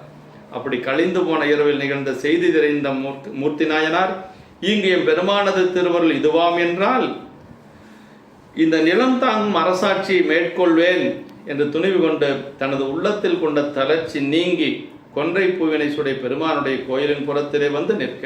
அப்படியே கோயிலுக்கு முன்னாடி வந்து அவர் வந்து எப்பவும் கோயிலுக்கு வர்ற மாதிரி வந்து நிற்கிறார். பட்டத்து யானை என்ன செய்தனா அந்த இடத்தில் விரைவாக நடந்து போய் உலகம் வாழ்வுற்று செய்யும் தவத்தின் பயனாக உள்ளவராகி அவரை தனது பட்டத்தின் மெய்யலுடைய மணிகள் நிலம் தோயும்படி முன்பு வணங்கி முதல்ல நாயனார் போய் யானை வணங்குதுங்க. அப்பர் சாமிகளை அழிப்பதற்காக ஏவி விடப்பட்ட யானை என்ன செஞ்சதுன்னா அப்பர் சாமிகளை வளமாக வந்து மண்டியிட்டது. இப்போ யானைகளுக்கு கூட அந்த அருளாளனுடைய அந்த நிலை தெரிகிறது. அப்பர் சாமி அப்படி கண்ணில் பார்த்தாராம். அப்படி பார்த்தது எப்படி இருந்ததுன்னா அந்த யானைக்கு தீக்கை செஞ்சது போல இருந்தது. அந்த மதம் பிடித்த யானை அப்படியே அடங்கியது. அது மாதிரி இங்கே மூர்த்தி நாயனார் இடத்துல அந்த யானை வந்து பணிந்து அவரை என்ன செய்யுது அப்படின்னா அப்படியே நிலந்தோயும்படி முன் வணங்கி எடுத்து அப்பொழுது பிடரியின் மேல் அப்படி மேலே தூக்கி நாயனாரை வைத்து கொள்ளுகிறது. அப்படி வைத்து கொண்டு சுமந்து கொண்டு அப்படியே செல்லுகிறது. அப்படி அந்த உடனே வந்து அப்படி செல்லுகின்ற பொழுது தீமைகெடும்படி எண்ணிய அந்த திண்மையுடைய அமைச்சர் எல்லோரும் யானையினால் எடுத்து தன் பிடரியில் வைத்து கொள்ளப்பட்ட மூர்த்தியாரை கண்டு அவர் பாதங்களிலே விழுந்து வணங்குகிறார்கள். அப்படி யானை சுமந்து கொண்டு செல்லுகிறது. மூர்த்தியார் யானையினுடைய பிடரியின் மேல் இருக்கிறார். அப்படி சென்று கொண்டு அந்த ஊர் நீர் நிறைந்த கடலை போல ஒரு முழக்கம் மிகுந்திருக்கிறது. அப்படியே அந்த அழகிய பொன்பூண்ட கொம்பு போன்ற அங்கையர்கண்ணி அம்மையாரை ஒரு பாகத்துடைய சொக்கநாத பெருமானது திருவருளினாலே இந்த உலகாழ்வோரை மூர்த்தியாரது பக்கமெங்கும் அப்படியே தாரைகளும் சங்குகளும் முழங்குகிறது. அப்படியே பேரிகையோடு அளவில்லாத பல வகை முழக்கங்கள் இயக்கங்கள் எல்லாம் முழங்குகிறது. வாழ்த்தொலிகள் அப்படியே வாழ்த்தி கொண்டு வருகின்றார்கள். அப்படியே அவரை அந்த அரச ஆணையன் என்ற மூர்த்தியாரை இறக்கி அந்த வெங்கனுடைய அரச யானையனிருந்து அப்படி இறக்கி தேன்புருந்தி அந்த மலர் மாலைகளும் ஒளியுடைய மணி மாலைகளும் சூழ்ந்துள்ள முடிசூடு மண்டபத்தின் அழகிய தளத்தில் கொண்டு சேர்த்து சிங்காசனத்தில் எழுந்தருளச் செய்து ஒப்பற்ற சந்தரவட்ட குடைக்கு கீழ் அரசுரிமைக்கு ஏற்றபடி முடிசூடுதற்குரிய சடங்குகளை செய்தார்கள். இப்போ அடுத்தது அவருக்கு வந்து அரசனாகக்கூடிய சடங்குகளை செய்ய போறாங்க. அப்படி சடங்குகள் எல்லாம் செய்கின்ற பொழுது நாயனார் என்ன செஞ்சார் அப்படிங்கிறத இங்க சொல்றாருங்க. வந்துற்றியலு மங்கள மாந்தர்கள் தம்மை நோக்கி சிந்தை சிவமே தெளியும் திருமூர்த்தியார்தாம் முந்தை செயலாம் அமன் போய் முதல் சைவம் ஓங்கில் இந்த புவி தாங்கு இவ்வின் அரசு ஆழ்வன் என்றார். என்ன சொல்றார் அப்படின்னா தம் சிந்தையில் பெருமானையே வைத்து தெளிவற்றிருக்கும் மூர்த்தியார் தம்மிடம் வந்து வணங்கி எழும் மங்கள செயலில் வல்ல அந்த மக்களை பார்த்து சொல்றார் முன் செயலாகிய சமணம் போய் முழுமுதற் சைவம் ஓங்குவதானால் இந்த உலகம் தாங்கி இனிய அரசாட்சி செய்வேன்.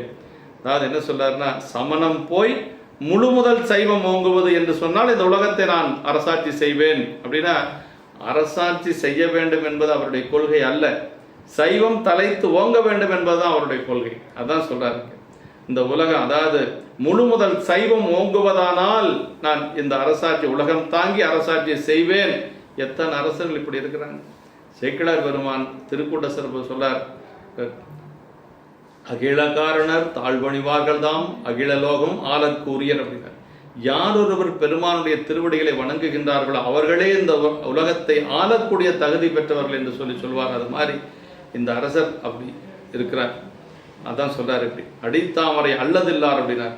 அடித்தாமரை அல்லதில்லார் அப்படின்னா பெருமானுடைய திருவடியை தவிர வேற ஒன்றையும் வணங்காதவர் என்று சொல்றார்கள்.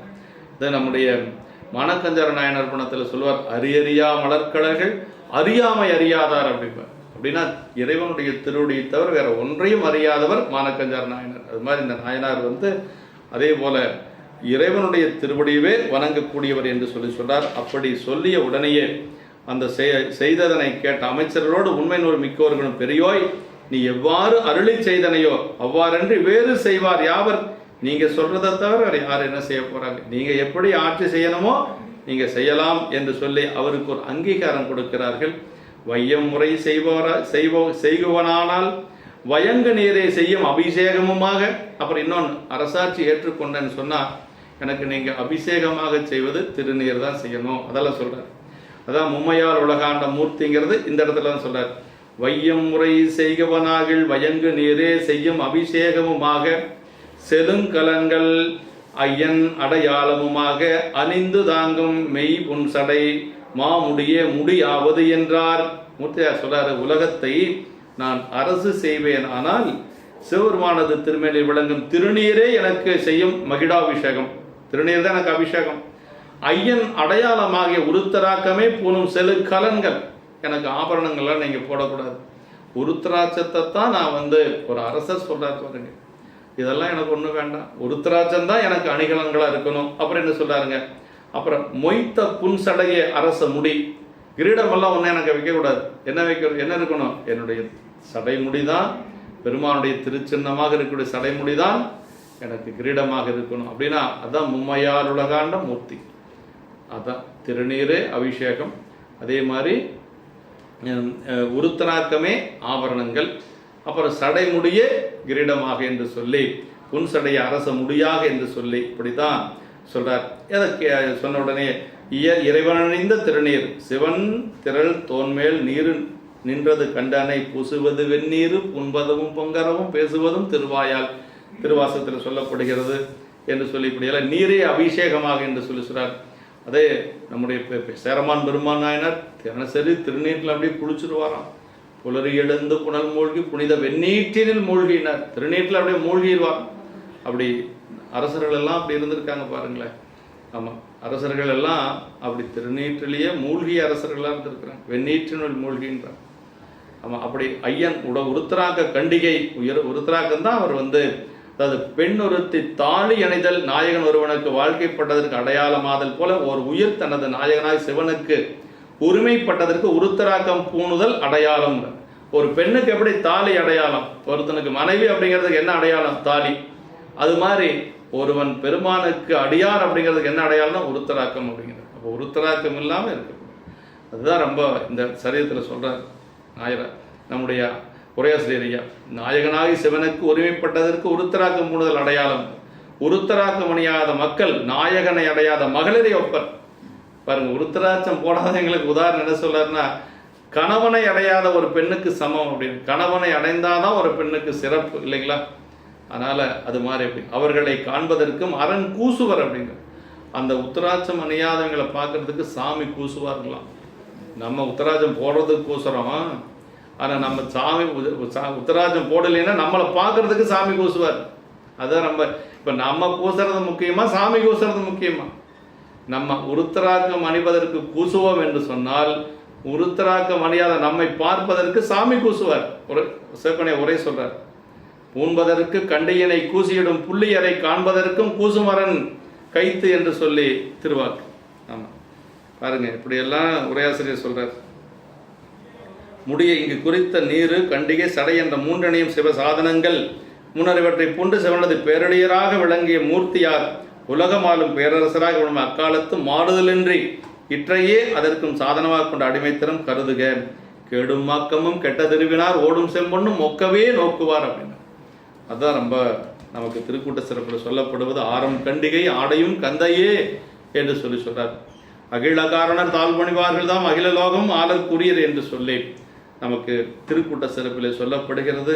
இப்படி இந்த உரையினை கேட்டு அளவில்லாத கல்வியுடையவர்களும் வலிய திண்ணிய மதியையும் நூலறிவியும் வளர் வாய்மையும் உடைய அமைச்சர்களும் இங்கு அருளிய செய்தி நன்றுதான் என்று கொண்டு நல்ல தவவேந்தரது சிந்தையில் பொருந்தும் அரசாள்வதற்கு உரிமை செயலாய் சடங்குகளை செய்தார்கள். இப்போ அவர் சொல்றதெல்லாம் கேட்டு அதுதான் சரியானது, அப்படிதான் செய்யணும்னு எல்லாரும் சொல்லிட்டாங்க. இப்போ அமைச்சர்கள் சொல்லியாச்சு, அரசவையில் இருக்கக்கூடிய பெரியவங்கெல்லாம் சொல்லியாச்சு. அவர் சொல்லுவதுதான், மூர்த்தியார் சொல்லுவதுதான் நல்ல தவவேந்தர் அப்படின்னு சொல்றாங்க. இப்போ அப்படின்னா நல்ல தவத்தில் பெரியோர், நல்ல தவம் செய்தமையால் வேந்தராயினோர், ஒருங்கே நல்லதவராயும் வேந்தராயும் அமைந்தோர் என்று சொல்லி நல்ல தவம் என சிவபெருமானுடைய திருத்தொண்டு தான் நல்ல தவம், வேற எதுவும் கிடையாது.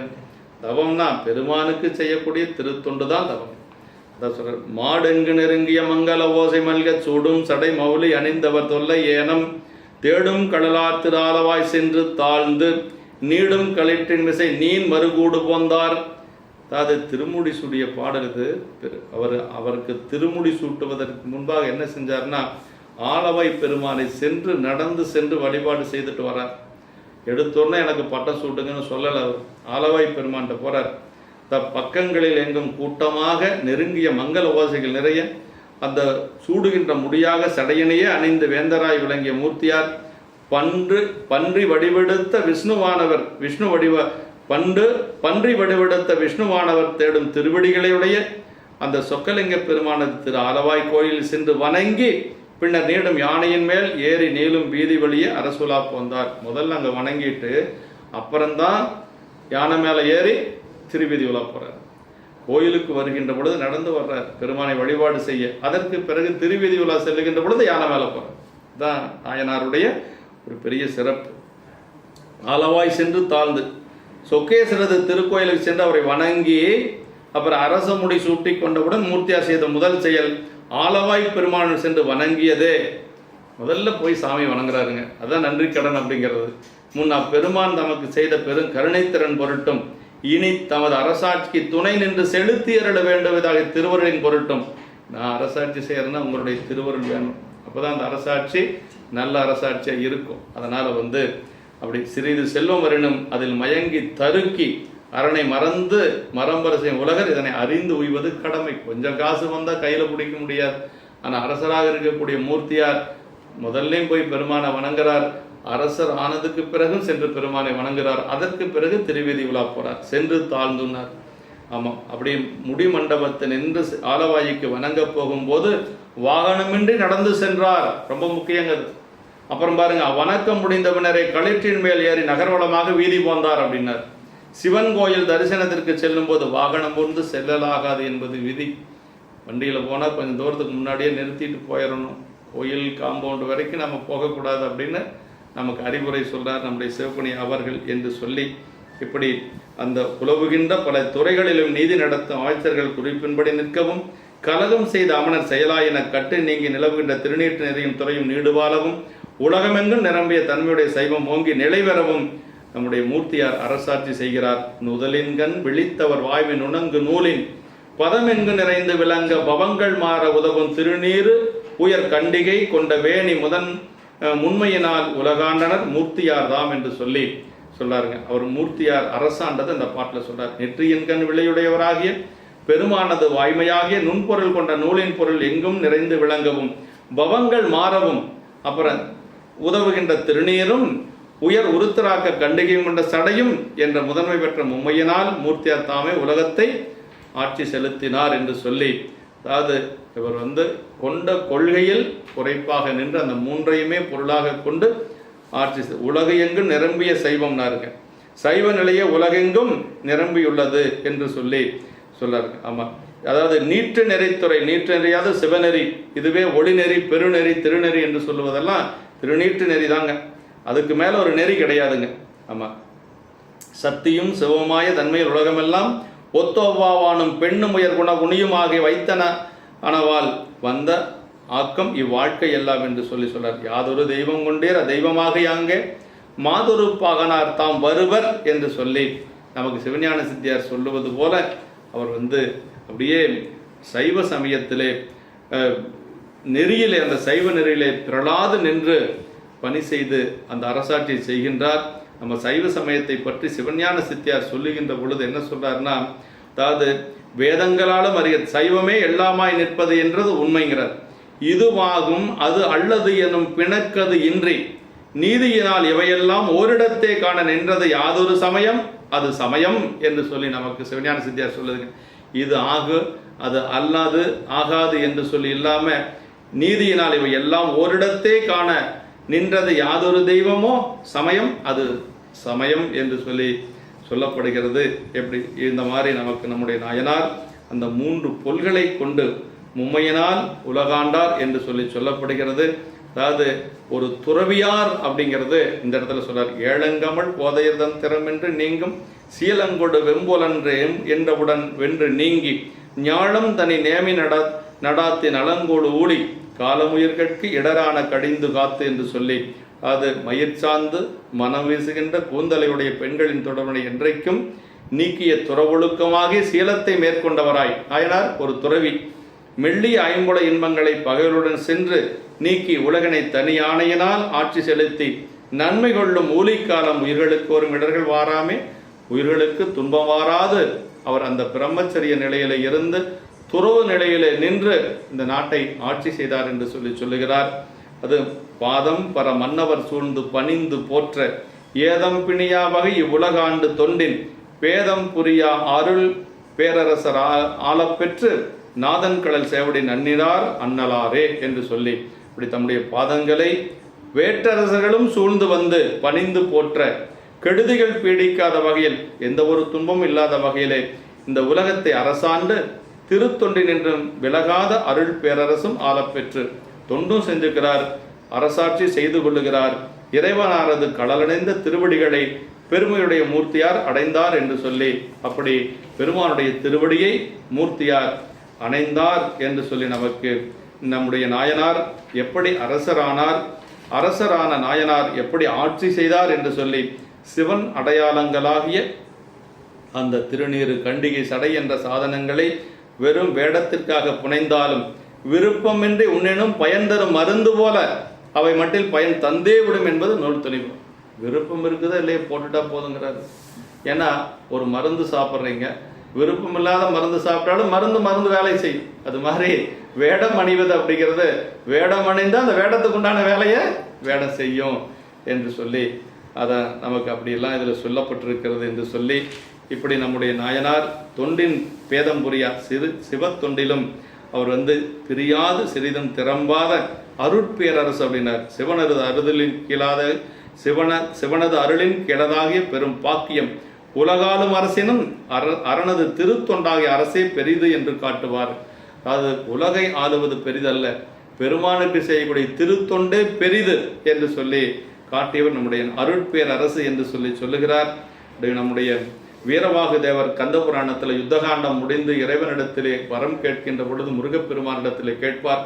கோடம் நீடிய நிதிபதி வாழ்க்கையும் குறியேன், மேலை இந்திரன் அரசினை கனவிலும் வெகேன், மாலையன் பெருபதத்தையும் பொருளென மதியேன், சாலன் என்பதத்து அன்பையே வேண்டுவன் தமியேன் என்று சொல்லி எல்லாருக்கும் வரங்கள் கொடுக்கின்ற பொழுது முருகப்பெருமானிடத்தில் கேட்கிறார்.